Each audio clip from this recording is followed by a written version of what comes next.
السلام علیکم ورحمۃ اللہ وبرکاتہ۔ بسم اللہ الرحمن الرحیم، نحمدہ ونصلی علی رسولہ الکریم، اما بعد فاعوذ باللہ من الشیطان الرجیم، بسم اللہ الرحمن الرحیم۔ فأزلهما الشیطان عنها فأخرجهما مما كانا فيه وقلنا اهبطوا بعضكم لبعض عدو ولكم في الأرض مستقر ومتاع إلى حين۔ صدق اللہ العظیم۔ آج انشاءاللہ سورۃ البقرہ کی آیت نمبر 36 سے ابتدا کریں گے۔ فَأَزَلَّهُمَا، پھر ان دونوں کو لغزش دے دی، ان دونوں کو ڈگمگا دیا، الشیطان، شیطان نے۔ شیطان کا لفظ جو ہے یہ شیطان سے نکلا ہوا ہے، شیطان، شین، طا اور نون۔ مطلب اس کا یہ ہوتا ہے کہ جو رحمت سے اور بلائی سے دور ہو گیا ہے، اس کے لیے شیطان کا لفظ استعمال ہوتا ہے۔ عنہا، اس سے، فاخرجہما، پھر انہیں نکلوا دیا، یعنی ان دونوں کو نکلوا دیا، مما، اس سے، جو کانا، وہ تھے، فیہ، اس میں، وقلنا، اور ہم نے فرمایا اور ہم نے کہا، اہبطوا، تم اتر جاؤ، بعضکم، تمہارے، بعض، لبعض، بعض کے، عدون، دشمن، ولکم، اور تمہارے لیے، فی الارض، زمین میں، مستقر، ٹھکانہ ہے، ومتاع، اور فائدہ ہے، الی حین، ایک وقت تک۔ فأزلہم الشیطان عنہا، پھر ہوا یہ کہ شیطان نے ان دونوں کو وہاں سے ڈگمگا دیا،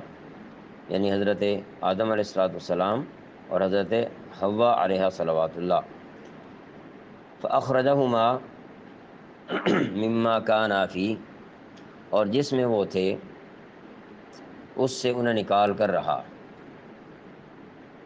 اور قرآن کریم نے یہاں پر فأخرجہما مما کانا فی، کہ جس میں وہ تھے اس میں سے نکلوا دیا۔ پیچھے یہ ذکر آیا ہے کہ اللہ تعالیٰ نے فرمایا اسکن انت وزوجک الجنہ، آپ اس باغ میں رہیں یا اس جنت میں رہیں، جس کے بارے میں بات ہم کر چکے ہیں۔ اب یہاں پر صرف یہ فرمایا کہ جس حال میں وہ تھے، جس زندگی میں تھے، جو بڑی اچھی زندگی تھی کہ کھانے پینے کے کھلے سامان تھے وہاں پر، اور ہر قسم کی کھانے پینے کی چیزیں وافر تھیں، اور ایک چیز جو ہے وہ منع کی گئی تھی، تو اس صورتحال سے یا اس زندگی سے انہیں وہاں سے نکال دیا اور اس نے ان کو ڈگمگا دیا۔ مراد یہ ہے اس سے کہ شیطان نے وسوسے کے ذریعے سے کوئی ایسی صورت پیدا کر دی کہ حضرت آدم و حوا علیہم السلام اللہ تعالیٰ کی طرف سے کی گئی ممانعت پر اس درخت کے حوالے سے قائم نہ رہ سکے۔ وَقُلْنَا اهْبِطُوا بَعْضُكُمْ لِبَعْضٍ عَدُوٌّ، اور ہم نے کہا اب تم سب یہاں سے اتر جاؤ۔ یہاں تم سب سے مراد بات تو وہاں پر دو کی ہو رہی تھی، یہاں پر اہبطوا جمع کا لفظ استعمال کیا ہے، اور بعضکم لبعض، کہ تم میں سے بعض بعض کے دشمن ہیں، دشمن ہوں گے، تو یہ جو ہے زیادہ کے اوپر دلالت کرتا ہے یہ لفظ۔ تو اس سے مراد یہ ہے کہ حضرت آدم علیہ السلام اور حضرت حوا علیہ صلوات اللہ، اور ساتھ ہی ابلیس کو بھی حکم دیا کہ وہ بھی نیچے اتر جائے۔ اب تم سب یہاں سے اتر جاؤ، تم ایک دوسرے کے دشمن ہوگے، بعضکم لبعض عدو، تم ایک دوسرے کے دشمن ہوگے۔ وَلَكُمْ فِي الْأَرْضِ مُسْتَقَرٌّ وَمَتَاعٌ إِلَىٰ حِينٍ، اور تمہارے لیے ایک مدت تک زمین میں ٹھہرنا اور کسی قدر فائدہ اٹھانا ہے، یعنی فائدہ اٹھانا طے کیا گیا ہے کہ تم وہاں رہو گے اور وہاں سے فائدہ اٹھا گے۔ اب یہاں سے یہ بات پتہ چلی کہ اس واقعے کے نتیجے میں حضرت آدم علیہ السلام اور ان کی اہلیہ کو جنت سے اور شیطان کو آسمانوں سے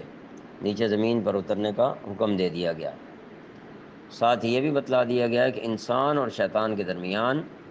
رہتی دنیا تک دشمنی قائم رہے گی، اور زمین کا یہ قیام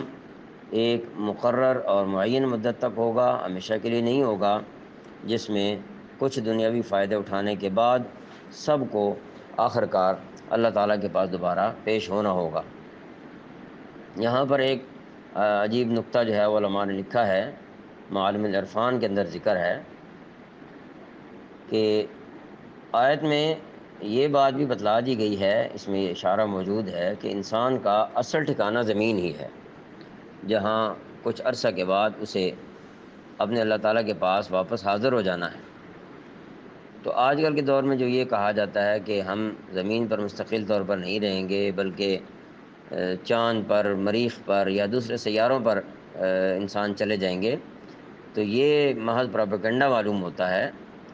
فرض کر لیا کہ چاند پر انسان چلا بھی جاتا ہے جیسا کہ کہا جاتا ہے، تو اس کے باوجود وہاں مستقل آبادیوں کا بننا محال ہے، محال ہی نظر آتا ہے۔ وجہ کیا ہے کہ قرآن کریم میں جو دعا آتی ہے جب ہم مردے کو دفن کرتے ہیں، تو دفن ظاہرہ مٹی میں کیا جاتا ہے، زمین میں، تو فرمایا منہا خلقناکم، اسی میں سے ہم نے تمہیں پیدا کیا، مٹی میں سے، وفیہا نعیدکم، اور اسی میں ہم تمہیں لوٹائیں گے، ومنہا نخرجکم تارۃ اخری، پھر دوبارہ تمہیں اسی میں سے نکالیں گے۔ تو یہ بات بھی اس بات کی دلیل ہے کہ ٹھکانہ اصل میں مستقل آبادیاں جو ہیں جب تک اللہ قائم رکھے تو یہ زمین ہے۔ باقی اگر انسان وہاں ان سیاروں پر چلا جاتا ہے تو چلے جانے کا انکار تو نہیں کیا جا سکتا، لیکن وہاں زمین کو چھوڑ کر وہاں مستقل آبادیاں ہو جائیں، یہ صورت اس سے معلوم نہیں ہوتی، کیونکہ انسان پیدا زمین سے ہوا ہے تو واپس بھی اسی زمین میں لوٹایا جائے گا، وہیں سے اٹھایا جائے گا۔ آگے ارشاد فرمایا فتلقى، آیت نمبر 37، فتلقى، پھر حاصل کر لیے آدم علیہ السلام نے من ربی، اپنے رب سے، کلمات، کچھ کلمات، فتاب علیہ، پھر اس نے توبہ قبول کی، علیہ، اس کی، انہ، بے شک وہ التواب، توبہ قبول کرنے والا، الرحیم، رحم کرنے والا ہے۔ فتلقى آدم من ربه کلمات فتاب علیہ، پھر آدم علیہ السلام نے اپنے پروردگار سے کچھ الفاظ سیکھ لیے۔ کس چیز کے الفاظ؟ توبہ کے الفاظ، یعنی جن کے ذریعے سے انہوں نے اللہ تعالیٰ سے توبہ مانگی، اور اس کا ذکر سورۃ الاعراف میں آگے آئے گا۔ ویسے معروف دعا ہے یہ، ربنا ظلمنا انفسنا وان لم تغفر لنا وترحمنا لنکونن من الخاسرین۔ چنانچہ اللہ تعالیٰ نے ان کی توبہ قبول کر لی۔ اب اس سے یہ بات معلوم ہوتی ہے کہ جب کبھی بھی انسان سے کوئی گناہ سرزد ہو جائے، غلطی ہو جائے، تو اسے فوراً اللہ تعالیٰ سے اس کی معافی مانگ لینی چاہیے۔ یہاں پر ایک سوال جس کے بارے میں تھوڑی سی بات ہم پہلے کر بھی چکے ہیں، لیکن جہاں اس کی وضاحت کی کچھ ضرورت محسوس ہو رہی ہے کہ پیغمبر جتنے بھی ہیں اللہ تعالیٰ کے، وہ تو معصوم ہوتے ہیں، اور ہمارا عقیدہ بھی یہی ہے، تو پھر آدم علیہ السلام اور حضرت حوا علیہ الصلوۃ اللہ کا یہ فعل قابل توبہ جو ہے وہ کیوں قرار دیا گیا ہے؟ تو یہ بات ذہن میں رکھنی چاہیے جواب کے طور پر کہ حضرت آدم علیہ السلام ہوں یا بعد کے انبیاء علیہ السلام، ان کے بارے میں یہی درست عقیدہ ہے ہمارا کہ وہ اللہ تعالیٰ کی نافرمانی نہیں کرتے، اور نہ نبوت سے پہلے نہ نبوت کے بعد غلطی سرزد ہونے سے پاک ہوتے ہیں۔ تو جہاں کہیں بھی قرآن کریم میں کسی بھی نبی علیہ السلام کی طرف منسوب ایسے الفاظ آ جائیں جن کا مطلب ہماری اردو یا کسی اور زبان میں غلطی یا گناہ کے لیے جاتے ہوں، تو اس سے مراد غلطی کا وہ مفہوم نہیں ہو سکتا جسے ہم اردو میں صحیح کے مقابلے میں قرار دیتے ہیں، یعنی صحیح اور غلط یا غلط اور صحیح۔ تو یہاں بھی حضرت آدم علیہ السلام کا یہ فعل ہماری نظر میں غلطی یا گناہ قرار نہیں دیا جائے گا، بلکہ اللہ تعالیٰ کی نظر میں ان کی پیغمبرانہ شان کے منافی اس کو قرار دیا جائے گا۔ اب ہم اس بات کو یوں بھی سمجھ سکتے ہیں کہ کوئی بھی نبی علیہ السلام اللہ تعالیٰ اور اس کے بندوں کے درمیان آسمانی ہدایات کی ترسیل کا، اس کے پہنچانے کا ذریعہ ہوتے ہیں، جس پر خود بھی عمل کر کے لوگوں کے لیے فرمانبرداری کا نمونہ قرار پاتے ہیں۔ لہٰذا کسی بھی پیغمبر علیہ السلام کے تعلق کی جو نسبتیں ہیں، تو ایک نسبت مالک کی طرف ہوتی ہے اور دوسری نسبت لوگوں کی طرف ہوتی ہے، کہ وہ لوگوں کی طرف اللہ تعالیٰ کا نبی ہوتا ہے۔ لہذا جن باتوں کا تعلق نبی علیہ السلام اور اس کے مالک کے درمیان ہوتا ہے، ان کی حقیقت کا صحیح تعین ہمارے لیے ممکن نہیں ہے، اور اس کے لیے جو الفاظ اردو میں یا کسی اور زبان میں عربی کے علاوہ استعمال کرنے چاہیے، ان کی صحیح حقیقت اللہ تعالیٰ ہی بہتر جانتا ہے۔ لہذا غلطی یا گناہ کی نسبت ہم ان کی طرف کسی صورت بھی نہیں کر سکتے۔ یہاں پر عیسائیوں کے بھی ایک عقیدے کا ایک حد تک رد کر دیا گیا ہے کہ عیسائیوں کا عقیدہ یہ ہے کہ آدم علیہ السلام کا یہ گناہ جو ہے، یہ جو اوپر ذکر ہوا وہ درخت کے حوالے سے، ہمیشہ کے لیے انسان کی سرشت میں داخل ہو گیا تھا،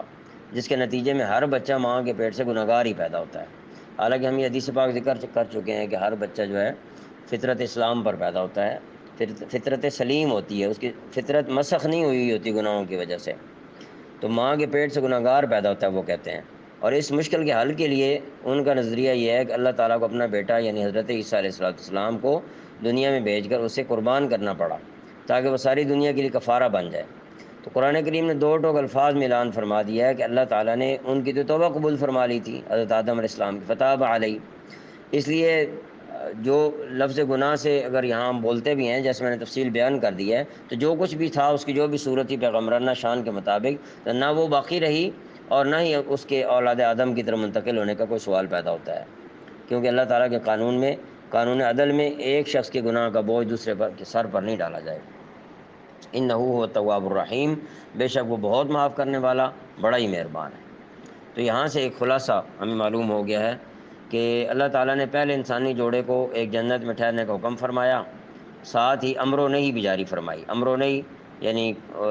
کچھ کام کرنے کو حکم دیا، کچھ سے منع کیا۔ فرمایا اسکن انت وزوجک الجنہ، پھر فرمایا وکلا منہا رغدا حیث شئتما، پھر نہیں ہو گئی لا تقربا هذه الشجرہ، اور غلطی کی صورت میں اپنا حکم بھی جاری فرما دیا۔ تو ہو سکتا ہے یہ ممکن ہے بات، اس سے اشارات میں یہ بات پتہ چل رہی ہے یعنی قرآنی آیت سے، کہ انسان کے ان ابتدائی حالات کو ذکر کرنے کا مقصد یہ بتلانا ہو کہ انسان میں بھول اور غلطی کا مادہ پایا جاتا ہے، مگر اس کی عظمت اس بات میں ہے کہ جب بھی غلطی اس سے ہو جائے تو فوراً توبہ کر کے معاف کرا لے۔ شیطان کی طرح اپنی غلطی پر وہ ڈٹے نہیں، کہ وہ جو ڈٹے گا اللہ تعالیٰ کے مقابلے میں آئے گا تو وہ بہرحال اللہ کی رحمت سے دور ہو جائے گا، اور جو اللہ کی رحمت سے دور ہوا اس کی بچنے کی کوئی صورت ممکن نہیں ہوگی۔ اللہ تعالیٰ عمل کی توفیق۔